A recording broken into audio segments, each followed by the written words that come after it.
bread gets a bad rap these days. Yeah, it does. It does. Yeah, it really does. Wrongly so. I think people think it's like this such a delicate ecosystem. And I hear all the time, like, oh, my levain died, my starter died, I forgot about it. It's so resilient. Whole grain bread, fermented naturally, is a complete food. You get protein, fat, minerals, vitamins, phytochemicals. Baking is very laborious. It's also very monotonous. You're basically doing the same thing all the time. But this kind of baking really takes you out of that day-to-day monotony, and you're thinking bigger picture. You're thinking agriculture, you're thinking ecosystem, you're thinking about how we eat in general. Obviously, a big part of it is how it's fermented, but it's also how it's grown. Because if you're growing with Roundup, herbicide, whatever, that obviously is in the final product in some form. From my experience, we love sharing information too. Yeah. Like, I've never met a baker who's like, I'm not gonna tell you my recipe.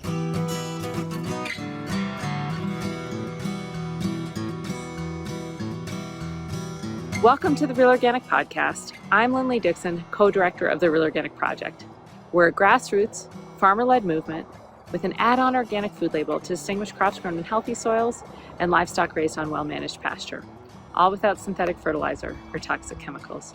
You just heard from baker Eli Pipkin, whose memorable bread inspired our own Dave Chapman to take up the craft of bread making at home, complete with kitchen-scale grain milling, starters, rest and rise times.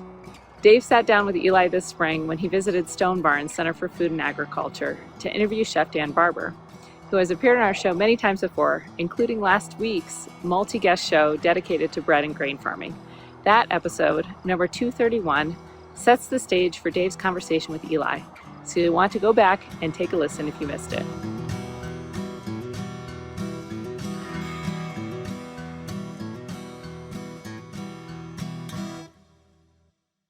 Welcome to the Real Organic Podcast. I'm talking to my friend Eli. Good friend. Who is a baker, the baker. Too kind. The head baker at Blue Hill at Stone Barns. And we didn't record it, but Dan just reminded me that he thinks you're the best baker. Again, too kind. I understand. So let's just say you're a really fine baker. You make incredibly good bread, incredibly good. Your whole wheat bialys are amazing. And excuse me for that. No, you're good. So he also said, don't let Eli tell you how easy it is, because it isn't. Funny. All right, so let's just start talking about bread. Sure. We'll go from there. Happy, yeah. So I've been in when you were baking, and Yeah. you showed me your living dough. Yeah. So let's talk about, is the dough alive? Is it alive? Absolutely. I mean, doughs in general, yeah, like fermentation is a living thing. I think you could even say, in a sense, our doughs are more alive because the flour is alive, right? Because it's all whole grain, freshly milled, nothing sifted. Because when you're sifting flour, you're taking out the life-giving components, both for yourself and just for the grain. That's why white flour lasts forever. So I think in a variety of ways, very much alive. So white flour lasts forever because they've taken out the bran and the germ, the things that can go rancid. After a period of time, it's not like within a few days you can't use it. Yeah. But I mean, this is why we got into roller milling, and this is why white flour became so popular, is because you can, I mean, that's also a longer story. We've been sifting forever. I think people have for a long time felt somehow that white flour is superior, maybe texturally, I don't know. To me, doesn't really make sense, but I also was... And really good white flour bread is delicious. Of course, but that's how I started. Whole wheat bread it's different. Is super delicious. It's different. And I don't want to sit here and say that one is inherently better than the other. I also want to be clear, like, bread is bread. So you can be very intellectual about it and put it at this very high place, which I think I do, but it's also the most basic of foods. Yeah. And there's nothing, it may be counterintuitive to say, but at the end of the day, there's nothing wrong with white bread. And good white bread is delicious. You think that part of what made bread such a staple is that you could harvest the wheat and then you could store the wheat for a long time. Absolutely. Until you milled it. Exactly. So you had a reliable source of nutrition through the long winter. Exactly. Okay. Yeah. What happened? That's a complicated question. I mean, I think a lot of things. I think obviously roller milling in the like mid 1800s, I believe. What is roller milling? Roller milling is a kind of milling that is designed to separate the endosperm, which is what we all know as white flour, from the bran and the germ, which is what makes whole grain flour whole grain flour. And so all of a sudden we had a shelf stable ingredient. And then I also think, you could ship white flour Exactly. all across the country. Exactly. It's already been milled. Yeah. You can put it in bags. You can put it on the shelf, label it bread flour, rip it open. and it doesn't go bad. Exactly. And it's Okay. also incredibly functional. Like it's funny to me, because again, I started in a white flour bakery. It's almost like, this could be a generalization, but some bakers don't want to have to think about the flour piece of the workflow, because baking, there's a lot to manage. It requires a lot of multitasking. And then you're adding, if you're baking whole grain, you're having to think about the flour, especially if you're milling it, which is a whole other piece of it. And so all of a sudden we had the stable white flour. And then I think it was also post-World War II, just like mass production, easy food. We leaned into that style of eating in a variety of ways. And so we got totally lost in terms of our relationship with bread. Okay. Yeah. So tell me about the bread that you make. Yeah. I don't know. It's funny because I wasn't always planning to be a baker. I thought I was going to work in government. I got into baking at home. And to me, it's funny. It's almost serendipitous. I look back as I was baking at home, Jonathan Bethany of Selu in Washington, D.C. was opening. And I was super into the Chad Robertson tartine bread, high hydration, open crumb. I thought that was the pinnacle. And then I heard about this guy who's opening a mill and a bakery. And I couldn't grasp at the time how profound that is, what Jonathan did. And then I went and tried his bread. And I was just like, I ripped it open and I smelled it, and I never smelled anything like that. Mm-hmm. And I think like a lot of people, the first time they try whole grain bread, it's like a shock to the system almost. Yeah. Because it is so aromatic, it is so flavorful. And so yeah, we source grain from local farms. We have a new American stone mill on site. We mill all of the grain ourselves. It's all kept whole, and then it's fermented naturally, or the sourdough process. So you have long fermentation, sort of a pre-digestion. Yeah. Okay. Sorry. Good. So this is good. It's all good. Yeah. So, all right. Let's talk about making the bread. Sure. So you mill the flour. Yeah. Every day. Every day. Yeah. That's a big part of the process. Big part of the process. That really is, the mill is the heart of the bakery. Absolutely. Right. And just to say, one can get a small mighty mill at home. Exactly. Yeah. Mock mills are great. And I do that. Yeah. Totally. Yeah. Totally. So it's not like, oh, I can't do that. No. And it's a great way to get like other grains in your breads too. Like if you want to start experimenting with millet, sorghum, buckwheat, barley, all these things that often the farmers we work with will grow, because usually they're practicing crop rotation.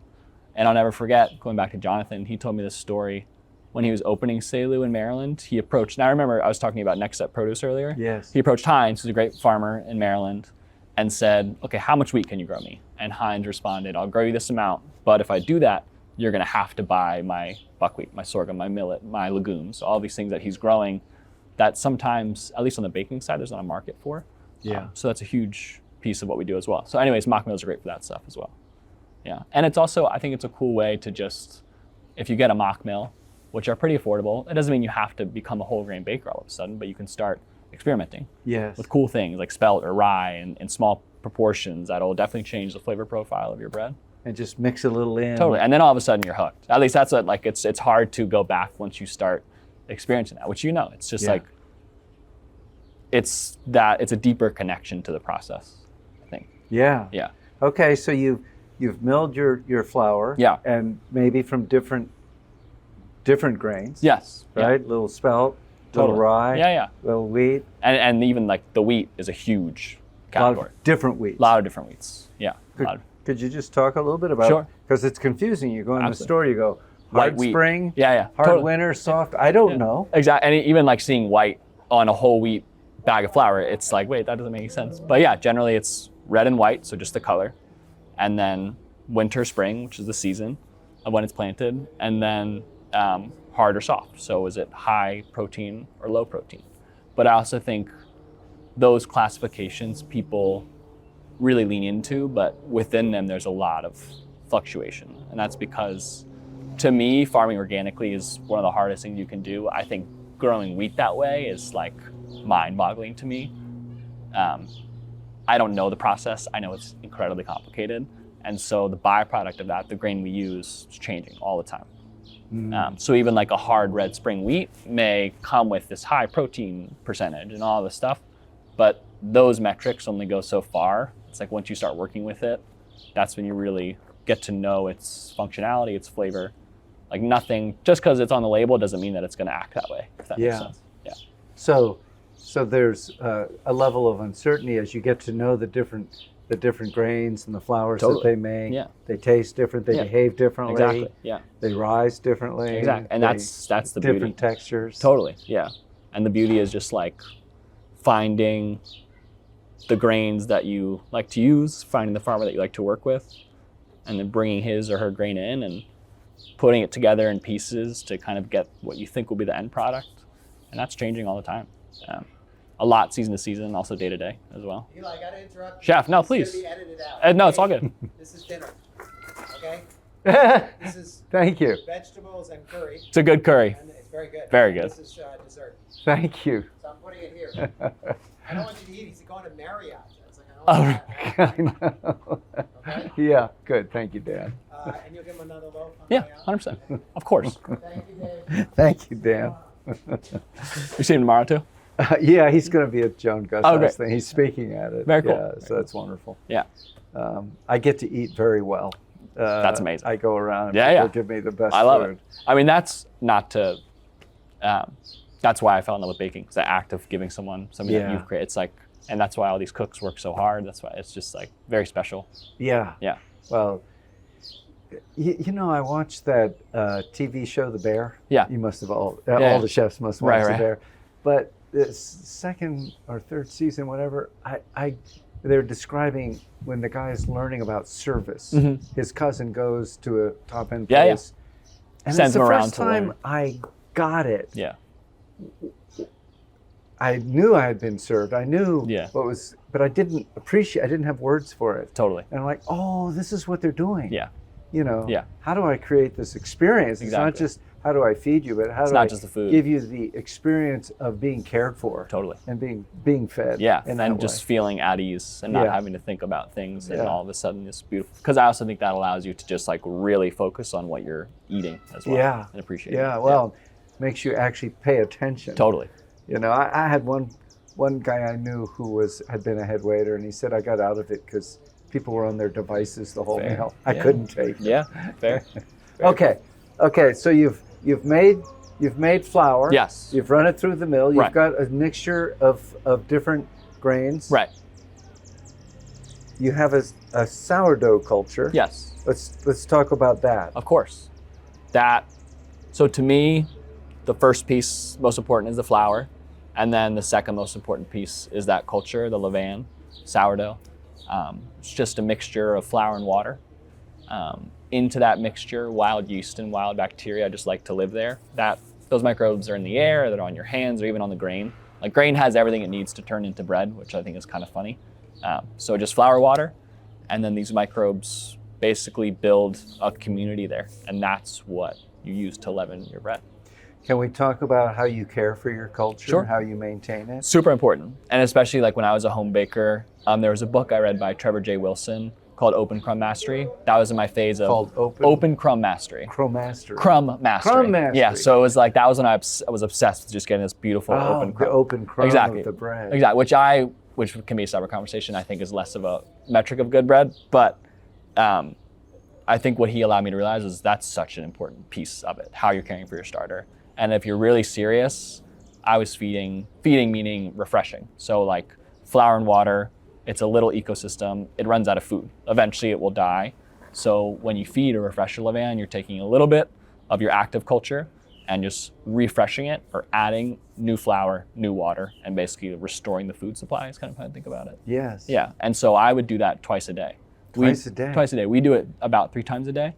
Yeah, it's very wow. important. 'Cause Tell me about that. Totally. I've never done that. Yeah. I mean, our production here, we'll feed it, refresh it in the morning. refresh it again or in midday, and then refresh it again at night. So you're just trying to keep the culture healthy, and it also, you always want to be cognizant of the amount of acidity a levain brings. So if you let something ferment for 24 hours more, it's very acidic, which also you can do purposely if you want like a sharp rye bread or something like that, which we do. But usually our master or our mother levain, we like to keep, we would call it young. So sort of on like fermentation's a bell curve, sort of on the up is where we like to keep it, if that makes sense. Yeah. Interesting. Yeah. So you're feeding it about 50% flour, 50% water? Equal parts, when you make the usually. mix? Yeah, sometimes Something we like- go a little stiffer, but I would say generally like 100% flour to 90 to 100% water. Okay. Yeah. A little drier, maybe. Exactly, sometimes, yeah. And then you add, well, Yeah. of course, you're not doing it on a home scale. If you're on a home scale, how big how much flour would you put in? Yeah, so the way I would do it, I would usually do 100 grams of flour, 100 grams of water, and then if I know that it's gonna ferment overnight, a gram of levain, 2 grams of levain, or the starter itself. Yeah. And then if you know that in the morning you wanna refresh it, but use it within 4 hours, you take a higher seed percentage. We call it a seed. That's that piece that you're taking from and refreshing. So you can go like 100 grams flour, 100 grams water, 50 grams levain. And that's gonna move faster because there's more microbes coming with the pinch of starter. So if you knew it at 7 in the morning that at noon you wanted to make some bread, Exactly. you would go heavier, bringing over Exactly. from your And you can even go starter equal culture. parts all the way. So flour, like 1-to-1 flour, water, levain. Oh, If you really interesting. want it to move, And also water temperature is important too. So warmer water will encourage faster fermentation. Okay. Yeah. Okay. And those are things that we all control in the bakery, depending on the workflow. All right. Yeah. So one of somebody's job every day is to keep refreshing the starter. Yeah. And what happens, Eli, what happens if you don't refresh the starter? I think people think it's like this such a delicate ecosystem. And I hear it all the time, like, oh, my levain died, my starter died, I forgot about it. It's so resilient. Like it can go days, I would even say maybe weeks without being fed.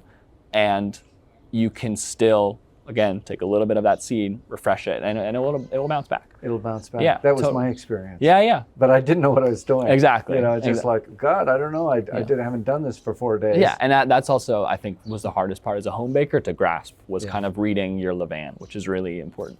Yeah.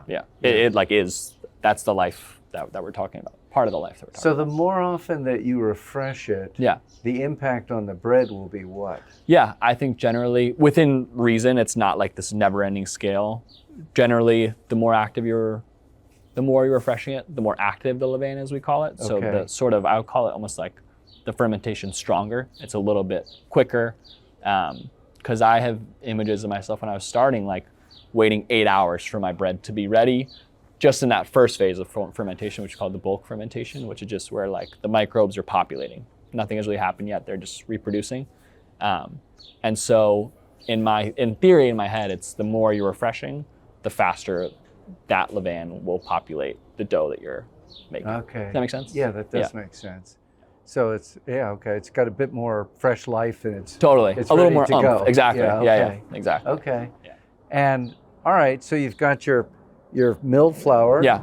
And you've got your starter. Yes. Your sourdough starter. Yeah. So tell me what happens next. Yeah.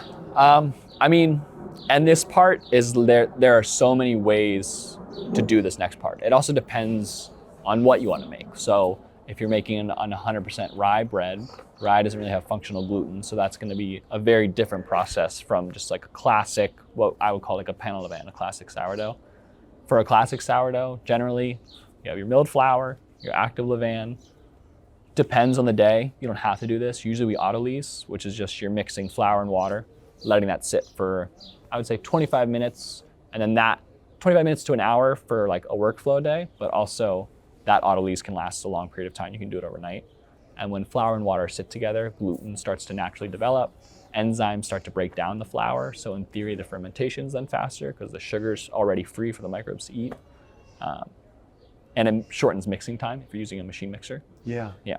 Did I just hear you say that the fermentation period, this kind of primary fermentation period, can be as short as 25 minutes. 25 minutes. Yeah. Or and as long as overnight. Yeah. overnight. Yeah. And I don't even know, I wouldn't necessarily classify it as a fermentation period. It's just like the flour is hydrating, like the network's starting to form. You're not gonna get like life from that period.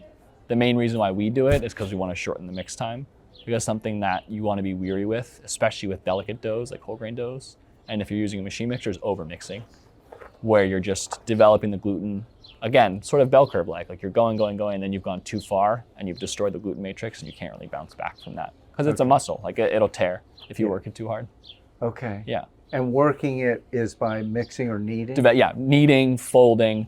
Generally, I always trust my hands more than I do a mixer. Okay. I think it'd be really hard to over mix a dough through folds, Yeah. because you have a better read of it. The mixer, you're just using your visuals. You're not having your hand in the mixer necessarily. So I always, if I'm worried that I'm close to over mixing or under mixing, I'll just pull it and switch to my hands and just go by feel. Okay. Yeah. And over mixing ultimately will destroy the texture. It'll kinda just kill it. I call it like stringing out. Like you can touch the dough and it'll just drag with you. Like you can't handle it, and then it's gonna just collapse in the oven. Like it's gonna have no ability to hold itself up. Right. Because obviously, as fermentation occurs, air bubbles start to form in the dough. The gluten is what captures that. But if you turn the gluten, it's not going to be able to hold the air. Okay. Yeah.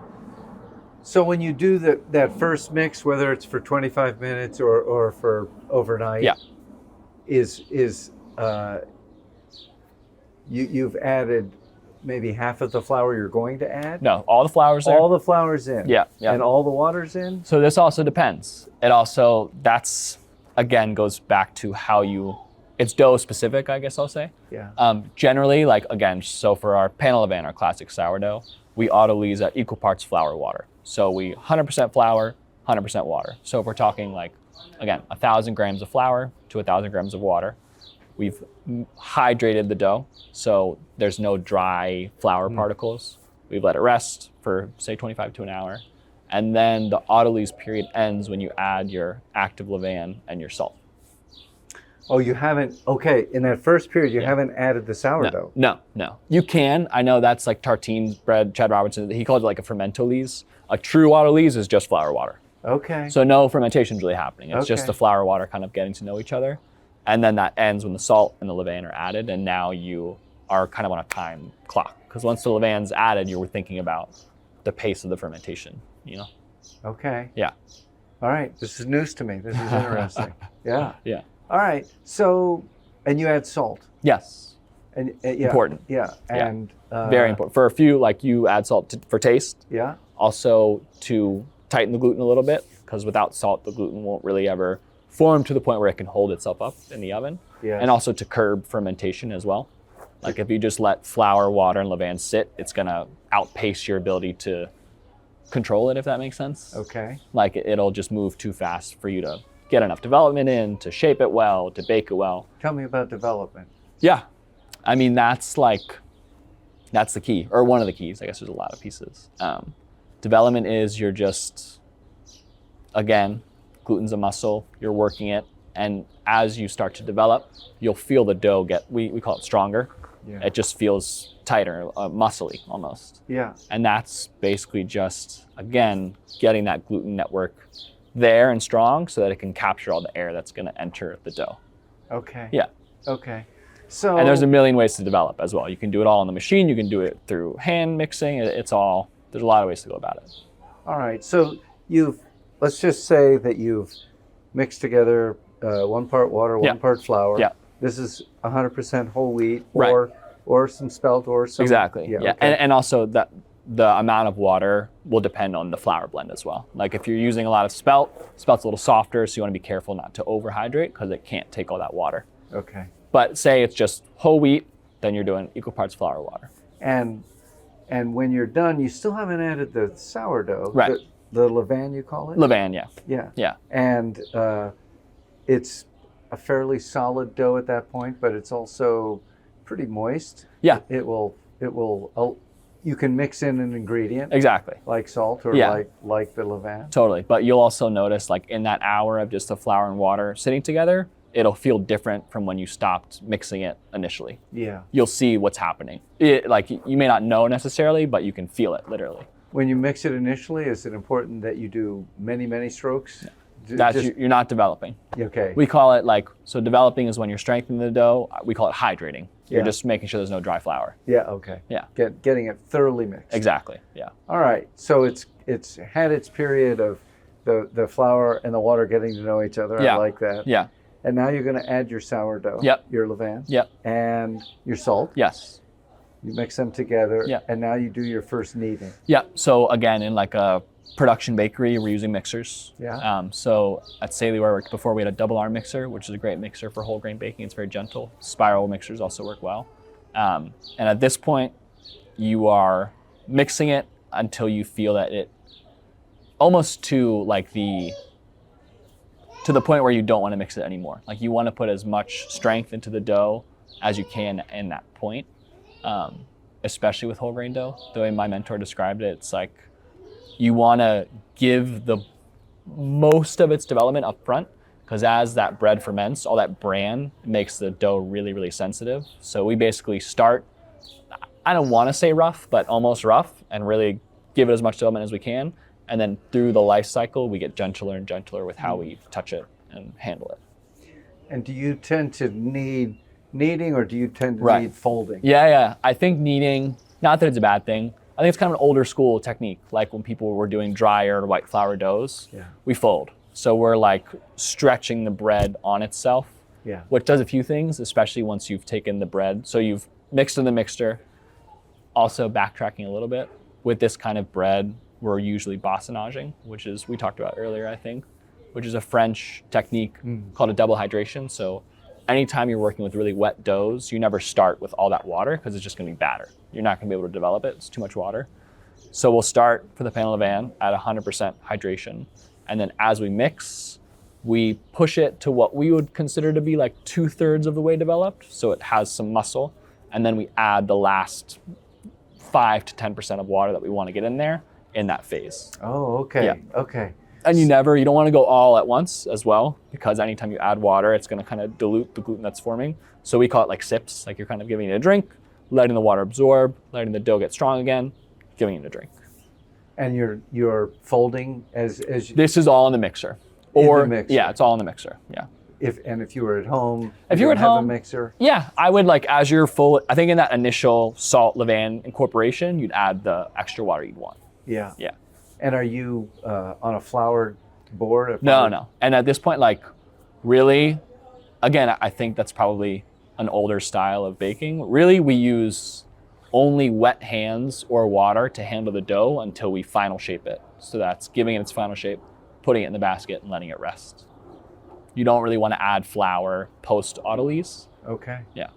Okay. Yeah. So this is interesting. This is the opposite, of course, what I was doing. Yeah. Because I was adding flour just as I needed it. So, and I think people it's a common tendency because it's sticking to me, and then you add a little flour, it feels better, and then it's sticking to me again, you add more flour. You really want to use water when you're working with those. So when we go to fold our bread, I'll dip my hands in water, dry them a little bit because you don't want to add a lot of water at that point, just enough to where when you touch the dough, it's not going to cling to you. Okay. Yeah. Great. Yeah.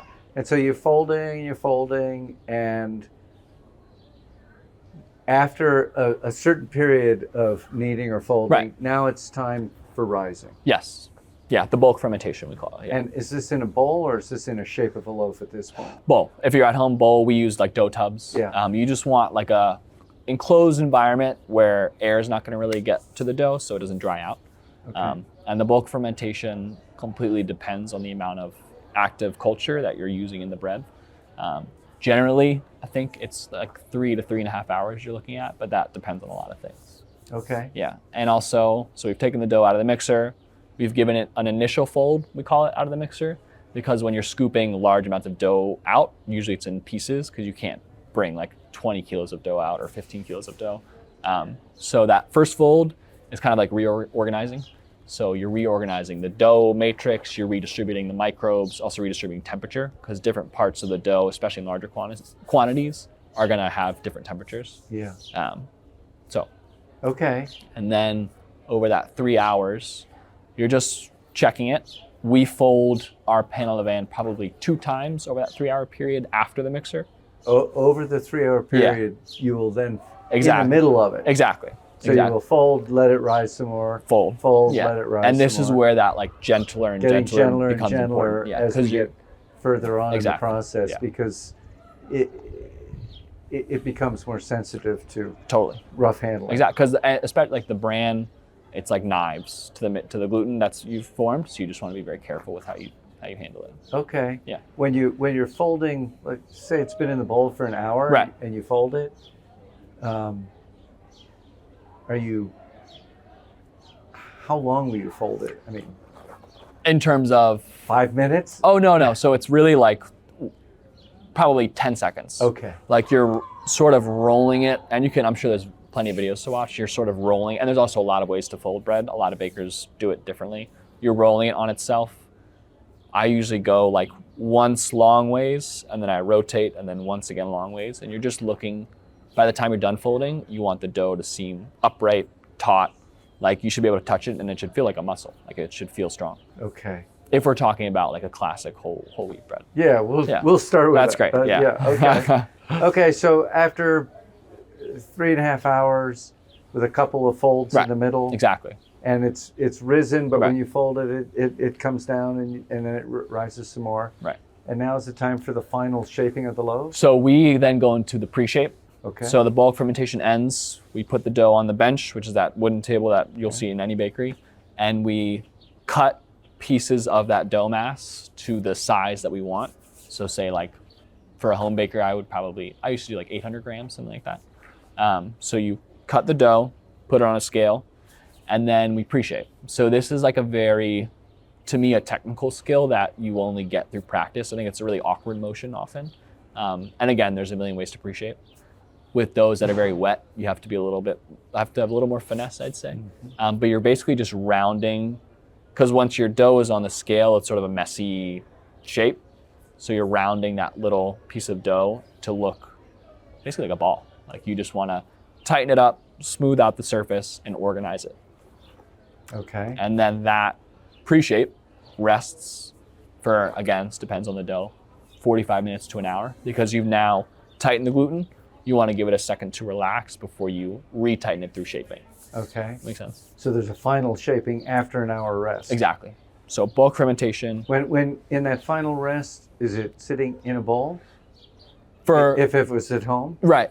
For me, I would cut the dough, and you're pre-shaping it, and I would just sit it out. Cover it with something, like you can put a bowl over it. Again, you want to be careful with air contact because it'll dry the dough out. So yeah.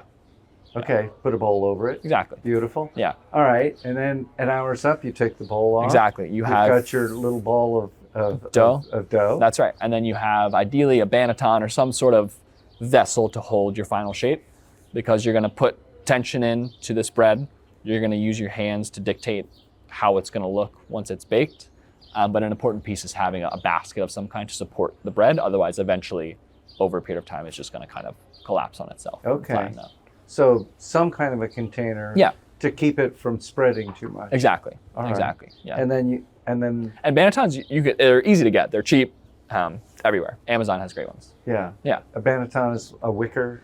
Basically. Little Yeah. wicker And you can basket have kind of. like boule ones, which are circular, or batard, which are that oval shape. There's a lot of different kinds. All right. Yeah. So we've got it shaped. We put it in the banneton. Yes. And we come back in another hour. So the final proof depends on a lot of things, right? So you've shaped it, you've placed it in the basket. You can either let it proof in room temp for, again, 2 to 3 hours. You're just looking for it to rise. And the ultimate trick is just like pushing that dough as far as you think it can go in terms of its capacity to hold air before it overproofs, which is... What's that mean, proof? So proof is, again, that the microbes releasing air into the dough matrix, the gluten's catching it.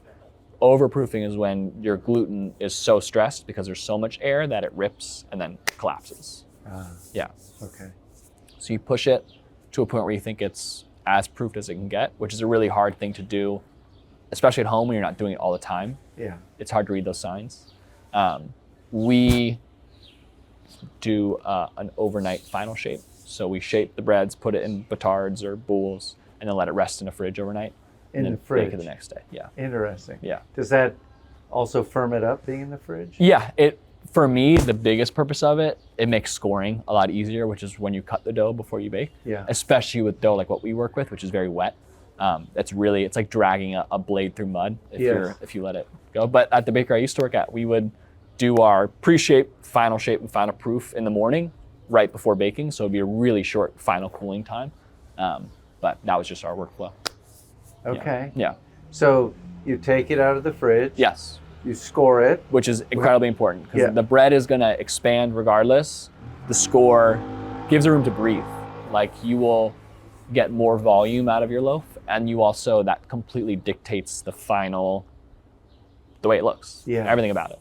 Yeah. Yeah. Okay, and so it's still in the petard. Yes. All right. Yeah. And you've scored it. Yeah. So that it can expand without. Well, I mean, at this tearing point, itself you've taken it out of the basket. Okay. Yeah. At this point, you've taken it out of the basket. So this is right before baking. But you don't reshape it at this point. No, you don't want to, because ideally it's as delicate as it's ever going to be. Yeah. So you're just going to bake it. Okay. Yeah. Yeah. And yeah. And so then it goes into the oven. Exactly. And you had this brilliant idea for me, because I have a Dutch oven, Right. And the reason for the Dutch oven, Right. Steam. is to keep the steam in. Exactly. Because I don't have a steam oven as you do, Right. which is beautiful. Yeah. So the Dutch oven will keep it contained. Exactly. But the problem is that you preheat the thing to 500 degrees. Yeah, which is really, you want to make sure that bread is hitting a hot, we call it our deck, like it needs to hit a surface that's hot. It needs to be in a hot environment, otherwise it's just not going to have that burst, that oven spring that we refer to. Yeah. Yeah.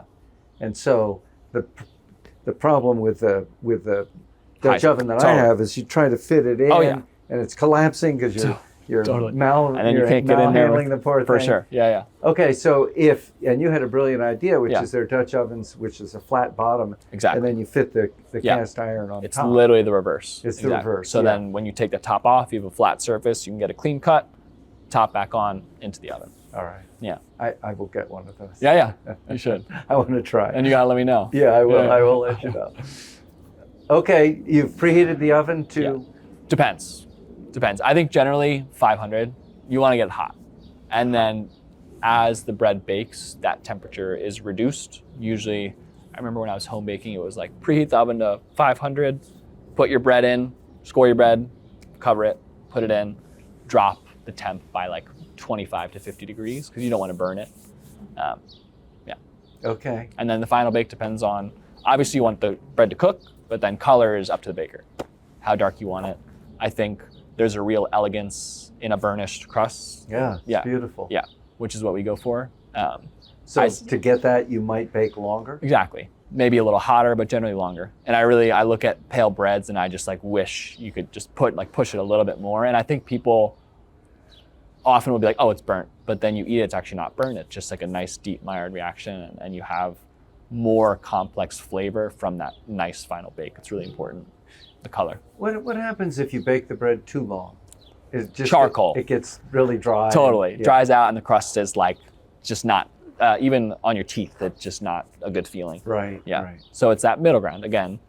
And baking's so personal too. Yeah. Like how you score it, how long you bake it. Yeah. It's an expression of who's making the Your bread is very moist, Yes. but it has a beautiful hard crust. Right. So it's an interesting combination. It's a good contrast. Yeah, it totally. is. Yeah. Okay.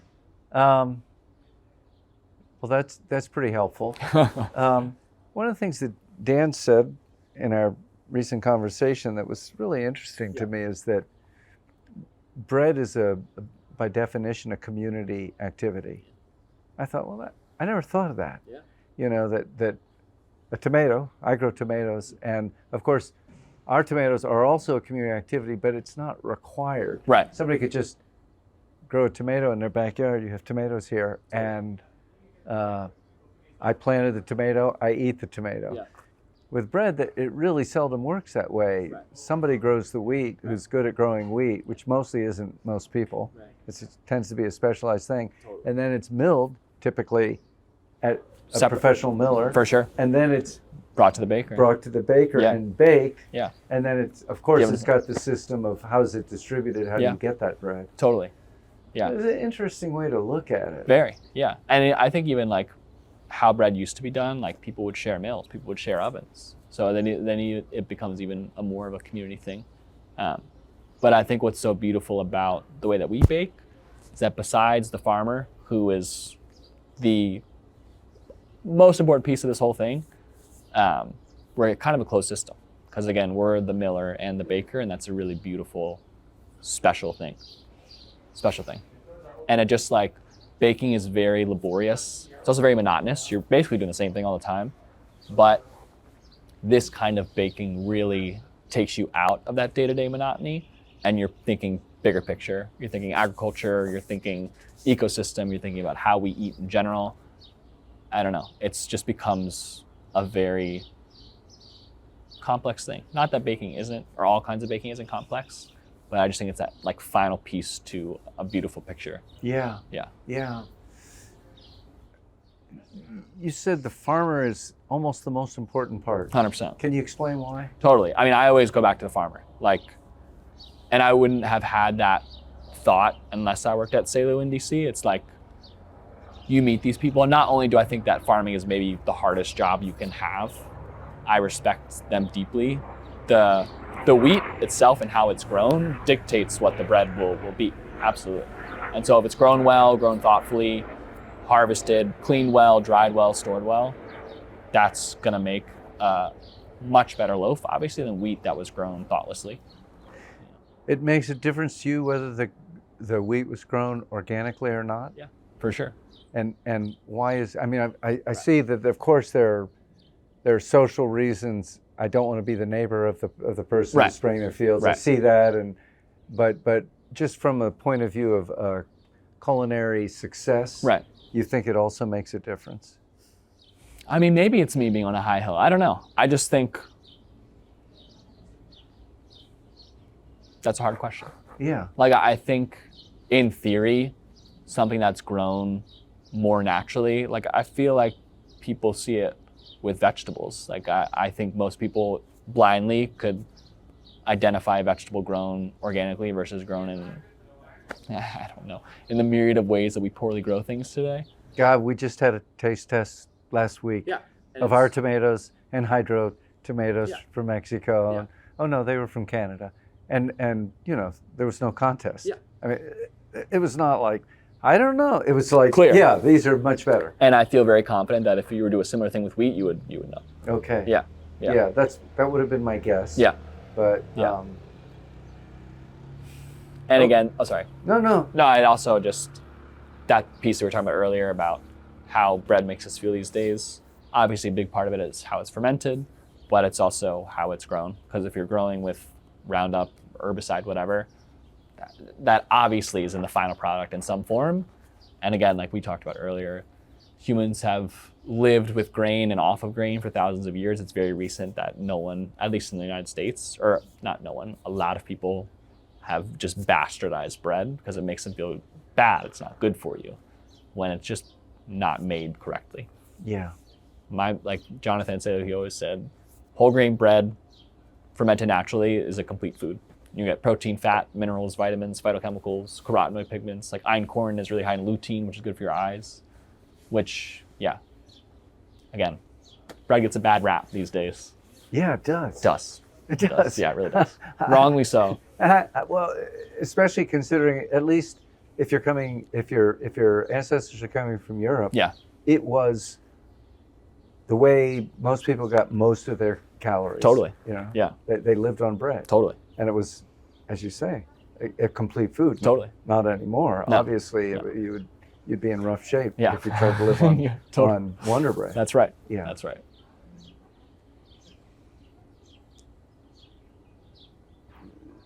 Part of the system of it is complicated because there's the breeding, Right? and the breeding now is for white flour. Yeah. I mean, that's why they're breeding. Totally. Because that's I think like more endosperm in the actual grain itself. Like I think the actual size of grain has changed purposely to have more white flour from a single piece of wheat. yeah.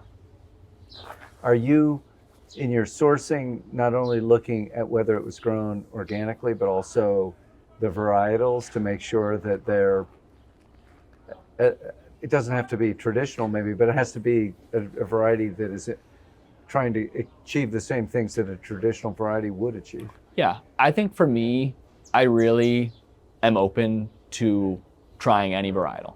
Like, I think there's such a beauty, and that's where I kind of talk about this on tours or just in general with people. This kind of baking to me is a lot, like, I think people think bread baking is very scientific and step by step, and there's not a lot of room for improvisation or deviation, which it can be that way. For me, this kind of baking is a lot more intuitive and a lot more like cooking, because our ingredient is just as alive and active as the broccoli or whatever they're using in the kitchen, broccoli rabe, and changing all the time. And that's the blending piece. So I love varietals. Like, I love combining a varietal called Viking with a varietal called Alice with a varietal called Tom, and it just like all these things that are bringing different complexities to your dough. Yeah. Great. Yeah. Is there there must be a community of growers, bakers, millers, that is talking to each other and sharing this excitement? Totally. I mean, honestly, it's gonna sound lame, and I'm 30, so I don't want to sound like a total kid, but like Instagram is huge. Yeah. And that was the first way, because for such a long time, again, I was a political science guy, wanting to work in government. I started to get into baking, but it just seemed this like mystical world. Like, I didn't know how to get my foot in the door. And then I just started following people on Instagram. And what I found, number one, bakers are maybe the most humble people, because baking is very humbling. The minute you think you're great at it, you'll have a bad day and you're like, okay, I gotta reset a little bit. I also think, from my experience, we love sharing information too. Yeah. Like, I've never met a baker who's like, I'm not gonna tell you my recipe, because it's all about that information exchange, and that's how everyone gets better. And it's also, there's so many ways to do this. And so it's really cool to talk to someone who does it differently than you, and you're like, oh, I never knew you could do it like that, Yeah. Yeah. That's great. Yeah. All right. Well, I should probably let you go to the rest of your life, but thank you. And maybe next year or sometime we'll talk about whole wheat bialys. I love it. We should make some. I would love to come and make bialys. We can do a whole recording thing. They are so good. Yeah. I'm proud of those. And again, that was a legacy from Salem, which is pretty great. That's great. Yeah. All right. Yeah. Well, Eli, thank you so much. It's always a pleasure seeing you and talking to you. Yeah. So anytime. Great. Anytime. All right. Yeah. Thank you for listening to the Real Organic Podcast. If you have a spare minute today, the single most effective way you can help us grow this movement and others to find this podcast is by leaving us a rating and a review wherever you listen to our podcast. You can find a video version of this interview on our website or on our YouTube channel, and you can join us every Sunday for a new episode featuring voices from the organic movement. And if you haven't already, please sign up for our weekly newsletter at realorganicproject.org/email. See you next time.